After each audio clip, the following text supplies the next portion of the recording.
Muchas gracias por ser tan amable en ponerse en pie. Puede tomar su asiento. Quiero que me permita seguir bajo el título ¿Cómo recibes la palabra de Dios? El 2 de septiembre estuve aquí y comencé este tema en esta sección que va desde el versículo 19 al 27 y es un examen de las Escrituras.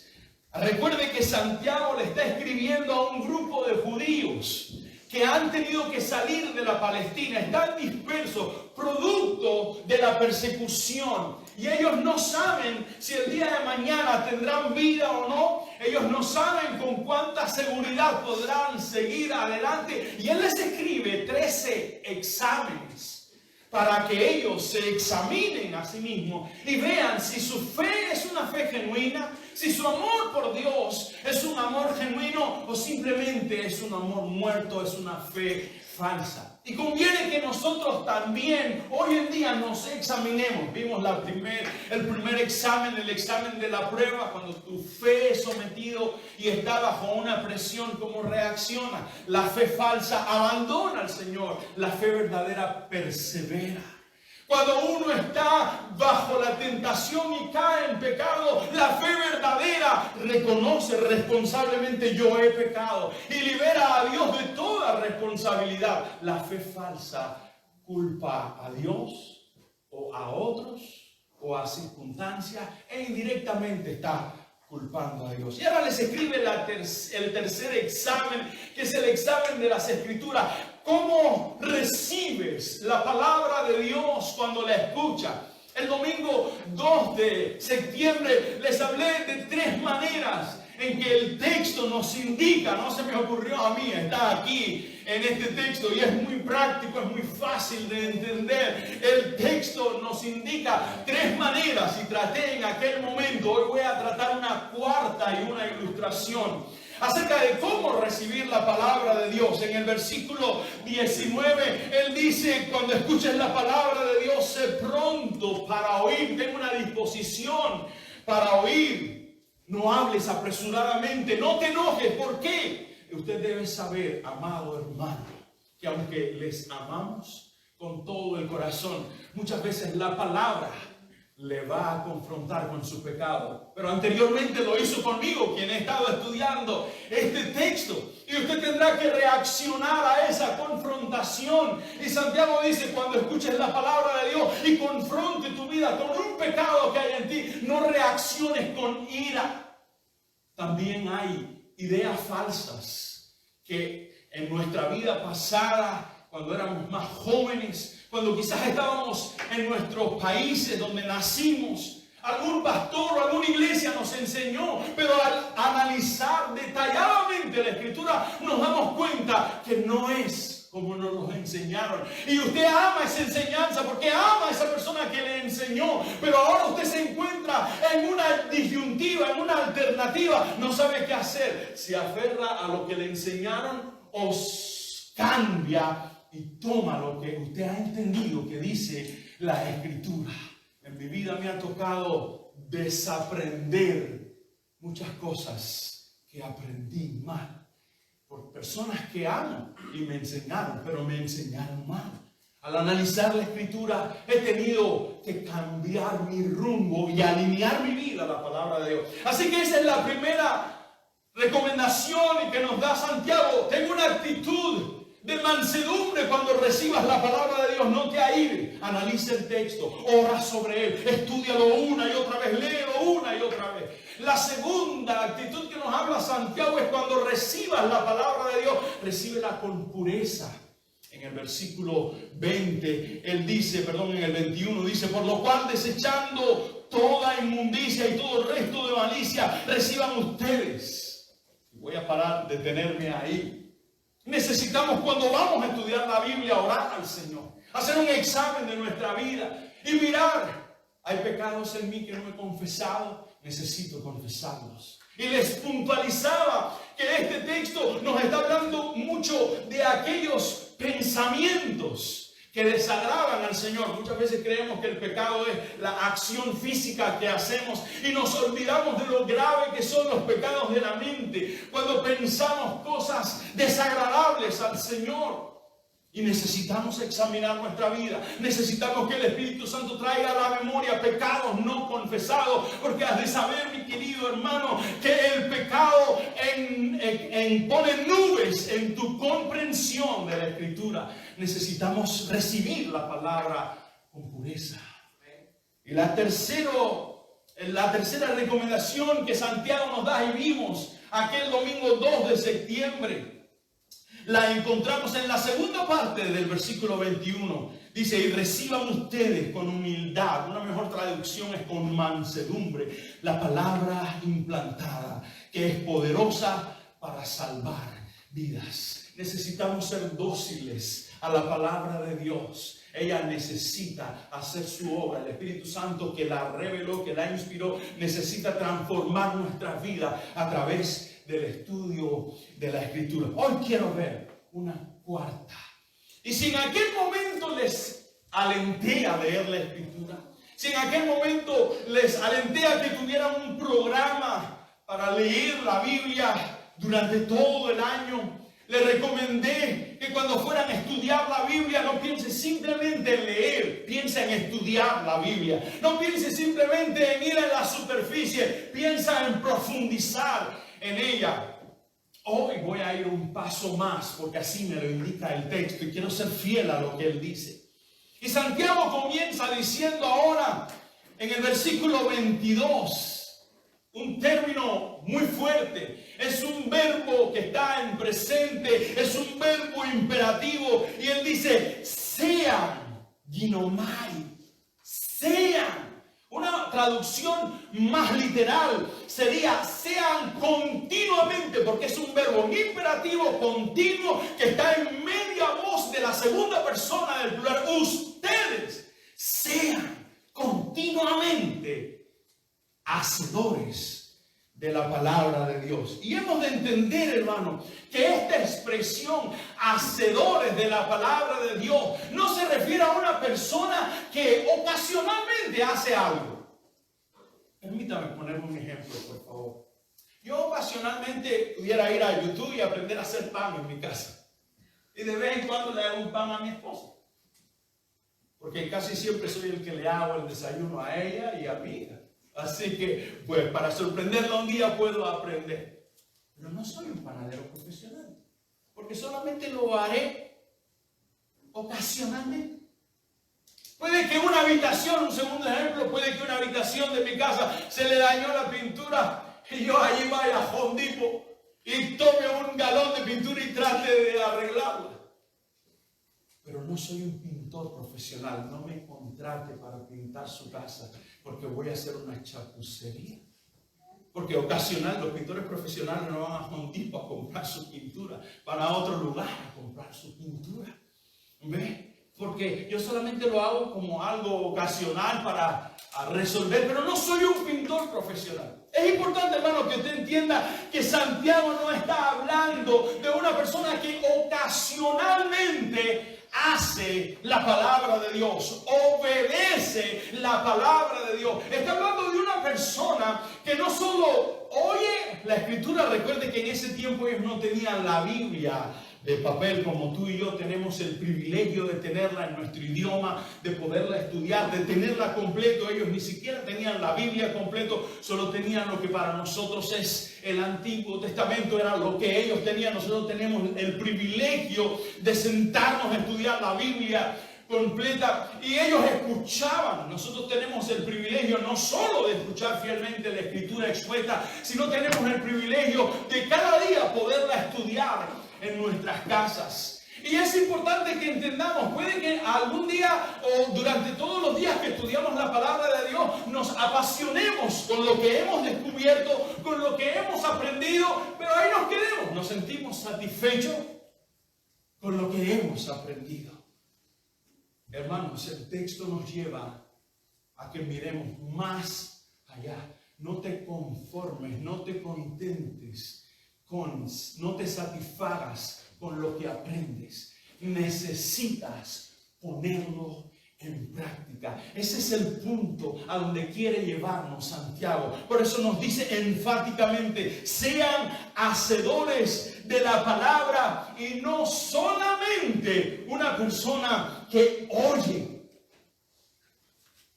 Y la palabra que está usando en griego se refiere a una persona que puede sentarse en un anfiteatro a escuchar un cantante o a escuchar un orador de aquel tiempo, algún discurso, pero no tiene ninguna responsabilidad al respecto. No sé si en su época de estudiante le pasó alguna vez que tenía que tomar una materia, una asignatura, pero no le exigían hacer tareas, no le exigían hacer ningún tipo de investigación, presentar ensayos, y tampoco había exámenes. Le tocó así. Yo recuerdo una materia que me dieron y yo tomaba así delante del profesor el libro de texto y lo ponía, en un libro de texto bien grande, lo ponía así y me ponía a mirar el texto y allí me tomaba una siestecita. Porque no tenía ningún compromiso. Yo no era responsable por lo que estaba escuchando. No había exámenes. No había nada que investigar. Simplemente me daban la nota por asistir a la clase y escuchar. Yo no era una persona que escuchaba con compromiso. Yo simplemente era un oidor olvidadizo. Ni me acuerdo qué materia era. Lo único que me acuerdo es que después tenía una materia fascinante que era problemas específicos de la matemática, y me la daba el que entrenaba el equipo de las Olimpiadas de Matemática en esta pequeña isla donde nací, en el Caribe, en Cuba, y me fascinaban las clases de esta persona. Así que así enfrentaba la clase de matemáticas, de problemas específicos de la matemática, con tanta claridad, porque me había tomado una siesta de 45, 50 minutos. Pero esa clase no me acuerdo, la que venía detrás. Sí, porque ahí sí era un oidor con compromiso, porque ponía en práctica lo que había aprendido. Bueno, las matemáticas tienen un impacto a nivel humano, pero no eterno. Pero lo que nos está hablando Santiago, nos está hablando de algo que tiene un impacto eterno. Por eso no podemos ser simplemente una persona que escucha, sino una persona que hace. Y termina este primer versículo de una forma realmente trágica, porque dice, mire cómo termina este versículo 22: no sean solamente oidores que se engañan a sí mismos. Para los gizomai es la palabra. Es una palabra que habla de paralelismo, o sea, una verdad. Aquí está la verdad, pero aquí se está moviendo otra idea paralela a la verdad, pero que no es la verdad. Si usted lo mirara desde el término de vista matemático, es como quien está haciendo un cálculo, pero tiene un error de cálculo. Hay errores de cálculos que no tienen implicaciones. ¿Ves? No sé si le pasó a usted. Cuando llegué a los Estados Unidos, yo venía de las Islas Canarias. Y en las Islas Canarias, cuando usted compra algo, los impuestos están incluidos, se le llama IVA, y está incluido dentro del precio. Así que si usted ve que vale 2 euros, va a pagar 2 euros. Pero cuando llegué aquí, resulta que algo que valía $2, al final no lo voy a pagar. Dicen, no, te faltan 14 centavos. ¿Cómo que 14 centavos? Si yo vi claramente que valía $2. No, por mira los impuestos. Tuve un error de cálculo. Bueno, no tiene problema. Si tenía otro dólar lo podía adquirir. Si no me tenía prisa, pues otro día lo compraba. Pero hay errores de cálculo que cuestan. Si un piloto está calculando el momento más peligroso, que es cuando toma vector a tierra y se va aproximando a tierra y hace un mal cálculo del vector que tomó y de la altura a la que tiene que enfrentarse, puede estrellarse contra una colina que no calculó. Quizás él iba a 10.000 pies de altura, pero había una colina que estaba a 12.000 y no hizo un buen cálculo y se estrelló. ¡Qué fatalidad! En Miami hicieron un puente muy moderno cerca de la universidad y por un error de cálculo en el diseño se cayó. Algo que iba a ser un impacto, una obra de ciencia, realmente se cayó y mató 6 personas. Realmente terrible lo que sucedió.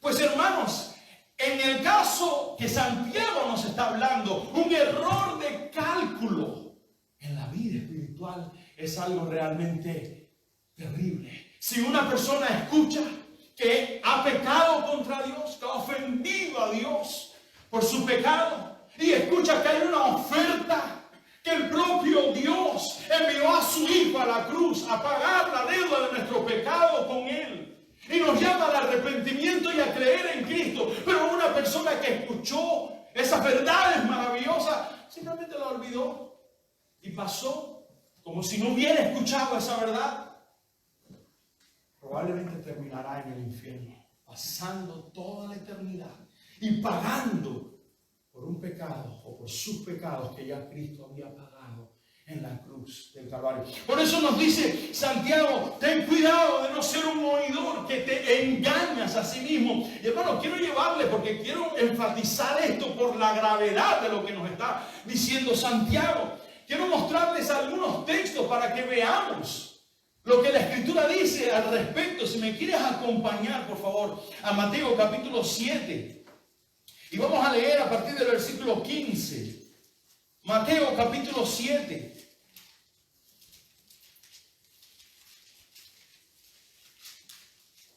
Dice la palabra de Dios en el capítulo 7 a partir del versículo 15. Cuídense de los falsos profetas que vienen a ustedes con vestidos de ovejas.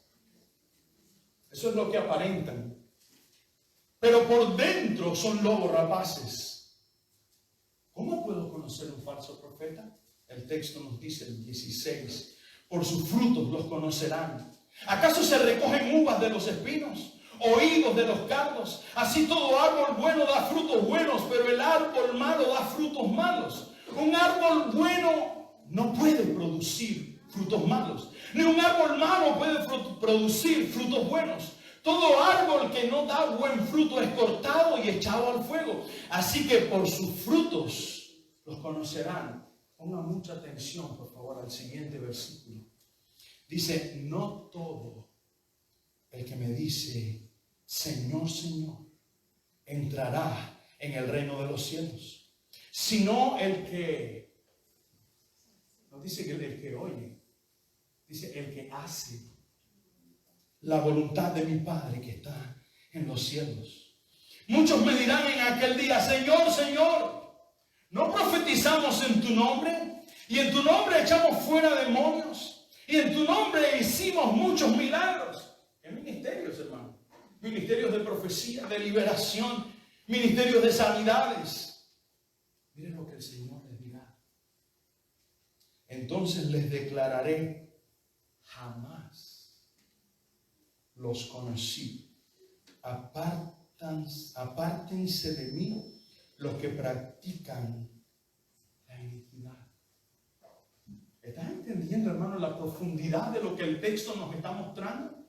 No es lo que yo oigo, sino cómo eso que yo oigo lo aplico y lo practico en mi diario vivir. Yo puedo escuchar cientos de mensajes cada año, pero si yo las verdades que aprendo no las empiezo inmediatamente a practicar, estoy cayendo en algo tan trágico como engañarme a mí mismo.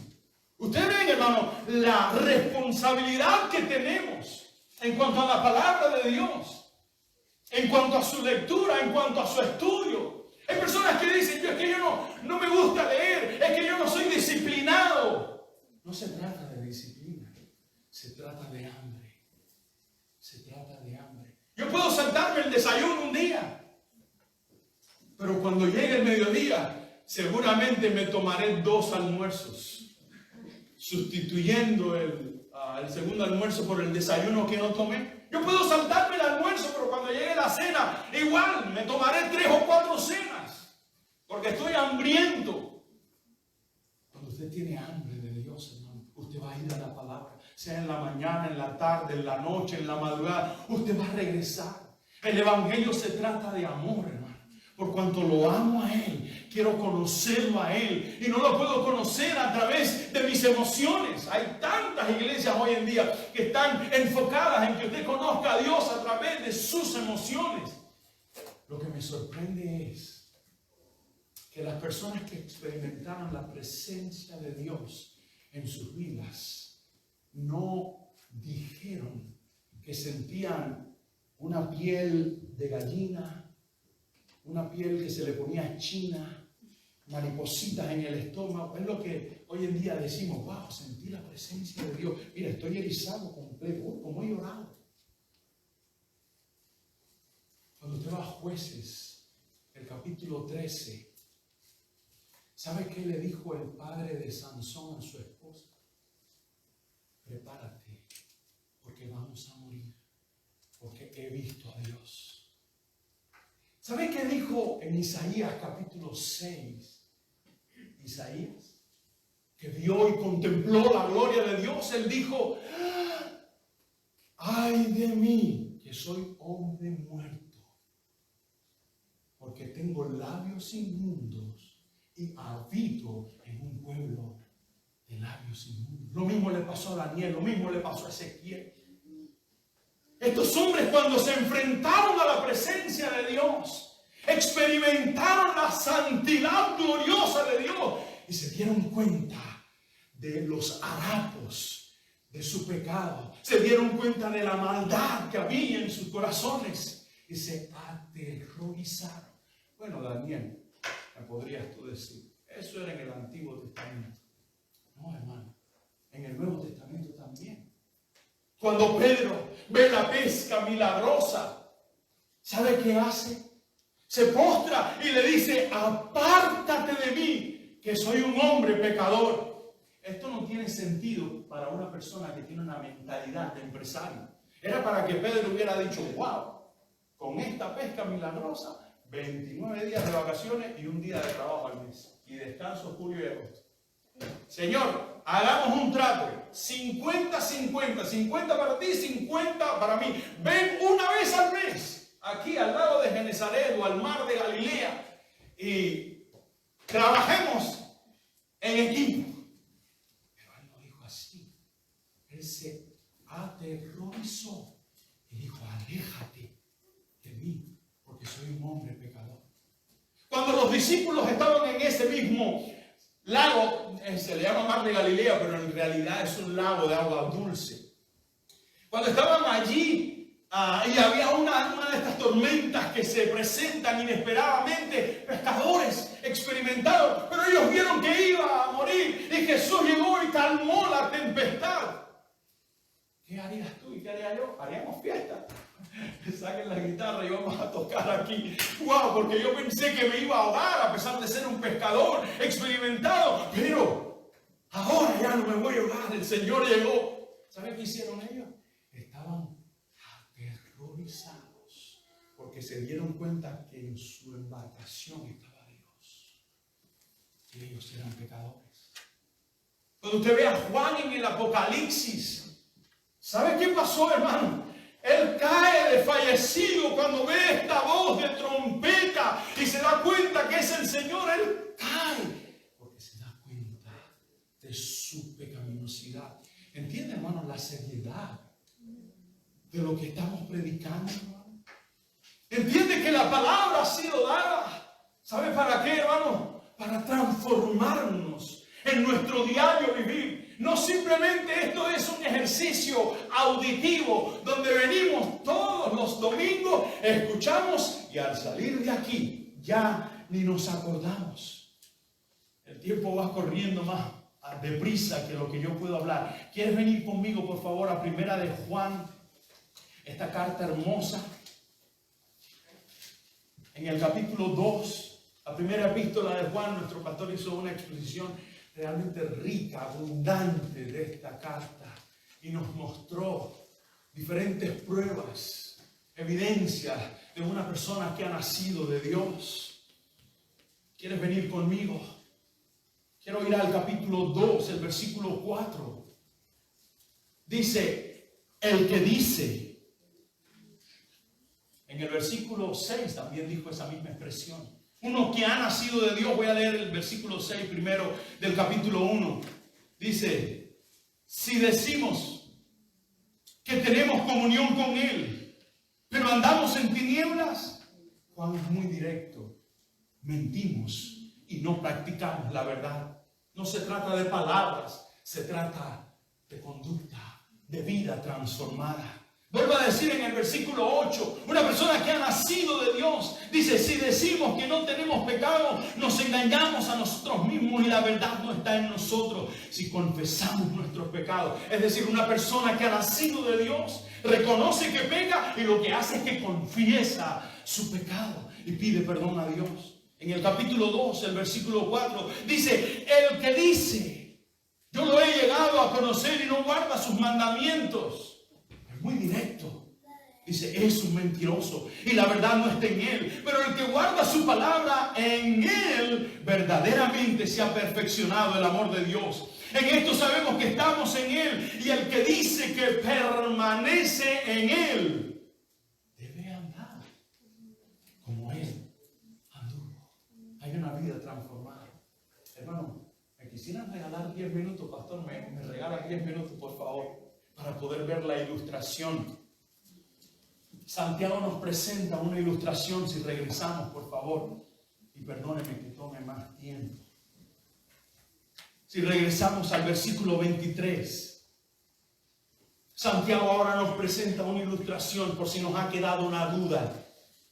Dice, porque si alguien, verso 23 del capítulo 1 de Santiago, porque si alguien es oidor de la palabra y no hacedor, es semejante a un hombre que mira su rostro natural en un espejo, pues después de mirarse a sí mismo e irse, inmediatamente se olvida de qué clase de persona es. Yo no sé cuál es su relación con su espejo. Yo tengo muy malas relaciones con mi espejo, porque me dice cosas que no quiero que me diga. ¿Ve? Me dice que mi frente empieza por encima de las cejas, pero no me muestra el final de mis cejas. Es una manera muy linda de decirme que soy calvo, así que no me gusta mirarme al espejo. Casi no tengo ni que peinarme, así que sigo de largo. Usted es muy lindo y tiene mucho cabello, así que seguramente tomará el tiempo para mirarse. Pero ahora Santiago nos está comparando la escritura con un espejo. En aquel tiempo no había espejos de cristal. Los espejos de cristal empezaron a hacerse a partir del siglo XIV. Así que en aquel tiempo los espejos eran de latón o de bronce pulido. Bueno, la gente rica podía comprarse uno de plata o de oro. Pero se imagina que no era un buen espejo, no tenía la calidad que tienen nuestros espejos de cristal. Así que una persona, para poderse ver, tenía que buscar un momento en el día que hubiera una buena luz, irse a un lugar donde hay una buena luz y contemplarse hasta que finalmente, en la ubicación donde estaba, con una buena luz, podía verse bastante bien, no tan bien como nos vemos hoy en día, pero bastante bien acerca de su rostro, de cómo se veía a la hora de salir. ¿Cuál es el punto, hermano, de esta ilustración que nos está poniendo Santiago? Él dice, y voy a volver a leer el versículo 23, porque si alguien es oidor de la palabra y no hacedor, es semejante a un hombre que mira. En realidad en el griego la palabra no es oneo, sino kataoneo. Oneo es mirarse. Pero kataoneo es más fuerte. Es una persona que no solo mira, sino que pone atención, que hace un análisis, que comprende lo que está mirando. Es una palabra más fuerte. Mira su rostro natural en un espejo, pues después de mirarse a sí mismo e irse, inmediatamente se olvida. Este es el punto a donde Santiago nos quiere llevar. ¿De qué clase de persona es? O sea, un oidor olvidadizo es una persona que se mira en un espejo y luego se va, como yo. Yo me voy y me olvido de lo que el espejo me dijo. Ya sé que necesito una cirugía facial, no te preocupes. Me voy y ya. Pero con la palabra de Dios no puedo hacer así. Necesito una cirugía espiritual. Necesito que mi vida sea transformada. Necesito que sea extirpado el pecado de mi vida. Y hermanos, Dios es tan dulce y paciente que no me revela 100 pecados, no me revela 1000 defectos que tengo. Me muestra una o dos cosas para que yo trabaje en ella y vaya cambiando. Y vaya cambiando. Y luego vuelvo y estudio otro pasaje y Él me va mostrando otras áreas de mi vida que yo necesito cambiar. Y así Él me va llevando en un proceso santificador. Y es por eso, hermano, que tú debes entender que la predicación de la palabra de Dios no es un acto para agradarte. Es un hecho del Espíritu Santo para transformarte, para santificarte. No estoy aquí pensando si el mensaje te va a gustar o no. Hay una sola cosa que yo estoy pensando en esta mañana cuando termine de predicar. Señor, traje honra a tu nombre al exponer el texto fielmente, al no añadir al texto lo que el texto no dice. Fui fiel en hacerlo, Señor. Traje honra a tu nombre. Eso es lo que me preocupa. Porque un día cuando me presente ante el Señor me preguntará: Daniel, ¿expusiste fielmente las Escrituras? ¿O estabas tan interesado en ganarte el favor de la gente, el aplauso de la gente, que cambiaste el mensaje para que fuera más suave? No puedo hacerlo. Quiero terminar en esta mañana dándote una ilustración de un avivamiento. ¿Quieres acompañarme, por favor, a Nehemías? Y voy a terminar con este texto. Nehemías. El pueblo de Israel había estado 70 años cautivo. Y bajo el liderazgo de Zorobabel, al regresar a la tierra santa, a Israel, ellos construyeron el templo. Bajo el liderazgo de Nehemías, en un tiempo récord, en 52 días, construyeron la muralla alrededor de la ciudad para ser guardados de los enemigos que podrían asaltarlos. Pero mira lo que pasa en el versículo 8. En el capítulo 8 de Nehemías. Pon atención, hermano. Si queremos que nuestra iglesia entre en un avivamiento y cantamos en esta mañana: Señor, avívanos. Señor, avívanos. Mira dónde empieza un avivamiento, hermano.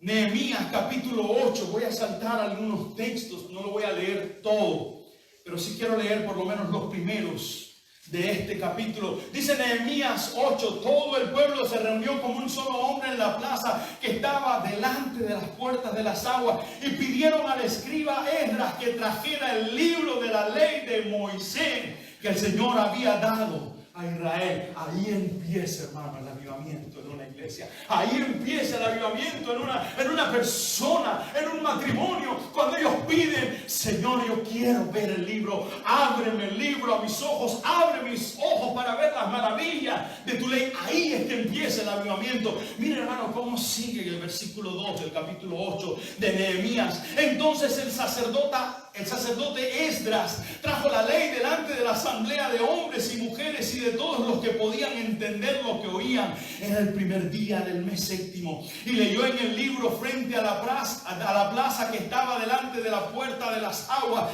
desde, con atención, el amanecer hasta el mediodía. 6 horas. 6 horas. En presencia de hombres y mujeres, de los que podían entender, y los oídos de todo el pueblo estaban atentos al libro de la ley. El escriba Esdras estaba sobre un estrado de madera que habían hecho para esta ocasión. Junto a él, a su derecha, estaban Matatías, Sema, Ananías, Urías, Hilcías y Masías, y a su izquierda Pedaías, Misael, Malquías, Hasún, Hasbadana, Zacarías y Mesulán. Esdras abrió el libro a la vista de todo el pueblo, pues él estaba en un lugar más alto que todo el pueblo. Y cuando lo abrió, ¿qué pasó? Todo el pueblo, ¿qué hizo? Se puso en pie por respeto a la palabra del Señor. Verso 6. Entonces Esdras bendijo al Señor, el gran Dios, y todo el pueblo respondió: amén, amén, mientras alzaban las manos. Después se postraron y adoraron al Señor rostro en tierra. También Jesúa, Bani, Serebías, Jamín, Acub, Sabbetai, Jodías, Amaasías, Kelita, Azarías, Josabed, Hanán, Pelaías y los levitas. Dice que explicaban la ley al pueblo mientras el pueblo permanecía en su lugar. Verso 8. Y leyeron el libro de la ley de Dios, interpretándolo y dándole el sentido para que entendieran La lectura. Esto es predicación expositiva, hermano. Tuvieron que exponer el texto. Había personas que no dominaban el hebreo porque al estar en la tierra de Babilonia lo que aprendieron fue el arameo y al regresar no sabían hebreo y él tenía que interpretarlo, pero no solo lo traducía, sino que dice que lo explicaba porque les daba el sentido para que entendieran la lectura. Verso 9. Entonces Nehemías, que era el gobernador, y Esdras, el sacerdote y escriba, y los levitas que enseñaban al pueblo, dijeron a todo el pueblo: este día es santo para el Señor su Dios. No se entristezcan ni lloren, porque todo el pueblo lloraba al oír las palabras de la ley. No puede haber un avivamiento, hermanos, si no hay confesión de pecado. Cuando estas vidas se expusieron a la palabra de Dios, cuando todo este pueblo, esta nación se expuso a la palabra de Dios, ellos vieron cómo ellos habían desobedecido la palabra de Dios, cómo ellos habían actuado de manera en contra de Dios y empezaron a llorar. Estaban quebrantados, dolidos. Y tú puedes leer, vamos a saltar al capítulo 9, dice: el día 24 de ese mes se congregaron los israelitas en ayuno, vestidos de cilicio y con polvo sobre sí. Estoy en el verso 1 del capítulo 9. Y los descendientes de Israel se separaron de todos los extranjeros y se pusieron en pie confesando sus pecados y las iniquidades de sus padres. Mire, hermanos, saltemos al capítulo 10, porque ahora en el capítulo 9 empieza la confesión de los pecados de ellos y de sus padres. Vamos al versículo 38. Al final del capítulo 9, verso 38 del capítulo 9, dice: a causa de todo esto, nosotros, mire lo que hacen, hacemos un pacto fiel por escrito, y en el documento sellado están los nombres de nuestros jefes, nuestros levitas y nuestros sacerdotes. Hermanos, hicieron un documento donde se comprometían a obedecer la ley de Dios. Y ahora usted, a partir del capítulo 10, empieza a ver los nombres, las firmas de las personas que se comprometieron. Verso 28 del capítulo 10. Y el resto del pueblo, los sacerdotes, los levitas, los porteros, los cantores, los sirvientes del templo y todos los que se han apartado de los pueblos de la tierra para aceptar la ley de Dios. También sus mujeres, sus hijos y sus hijas, y todos los que tienen conocimiento y entendimiento, se adhieren a sus parientes, sus nobles, y toman sobre sí un voto y un juramento de andar en la ley de Dios, que fue dada por medio de Moisés, siervo de Dios, y de guardar y cumplir todos los mandamientos de Dios, nuestro Señor, y sus ordenanzas y sus estatutos. Ahí comenzó el avivamiento. Ora conmigo en esta mañana. Señor, te doy tantas gracias por tu palabra, porque ella es como un espejo que me muestra cosas que no me gustan ver. Me muestra mi pecado, me muestra mi maldad, me muestra que debo amarte más, me muestra que debo desechar el egoísmo, la envidia, la codicia. Me muestra, Señor, que debo abandonar la soberbia, que debo ser pronto en perdonar y tantas cosas más. Señor, perdóname, porque de tantas maneras te ofendo. Me duele tanto, Señor. Ofenderte a ti, que eres tan santo, tan puro, tan majestuoso, tan poderoso, que pudiste aplastarme, que pudiste hacer un justo juicio sobre mí, lanzarme por toda la eternidad en el infierno. Pero en tu paciencia derramaste gracia abundante sobre mí, Señor. No soy merecedor, Señor, de tanta misericordia. No soy merecedor de tanta misericordia. Señor, no te amamos con todo el corazón. Perdónanos.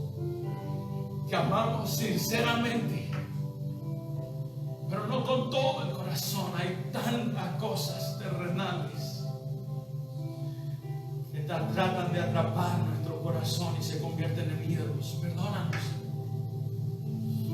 No queremos ser simples oidores de tu palabra. No queremos ser personas que nos miramos en este espejo y seguimos el camino. Queremos detenernos, queremos llorar por nuestro pecado, queremos confesar, queremos dar un giro en 180 grados. Queremos hacer lo que trae gloria a tu nombre. Queremos tomar tu palabra y recibirla con obediencia. Ser un hacedor de tu palabra continuamente, no solamente el domingo en la mañana, sino el domingo en la tarde, en la noche. Las 168 horas de cada semana, durante cada año, 52 semanas, durante el resto de nuestra vida. Queremos traer honra a tu nombre. Señor, trae el libro a este lugar. Que en cada uno de los que aquí estamos haya un anhelo por tu palabra. Que nuestros hijos sean contagiados con ese anhelo. Que nuestras esposas sean contagiados con ese anhelo. Que nuestros hogares se incendien con tu palabra, Señor. Que haya un fuego santo en nuestro hogar, Señor. Porque tu palabra y tu persona tienen el primer lugar. Espíritu Santo, santifícanos. Bendice a tu pueblo. Y que esta sea una semana, Espíritu Santo, en la que tú trabajes en nuestra vida, en esta área. Queremos recibir tu palabra sin ira. Queremos recibir tu palabra con pureza. Queremos recibir tu palabra con mansedumbre, con docilidad. Queremos recibir tu palabra con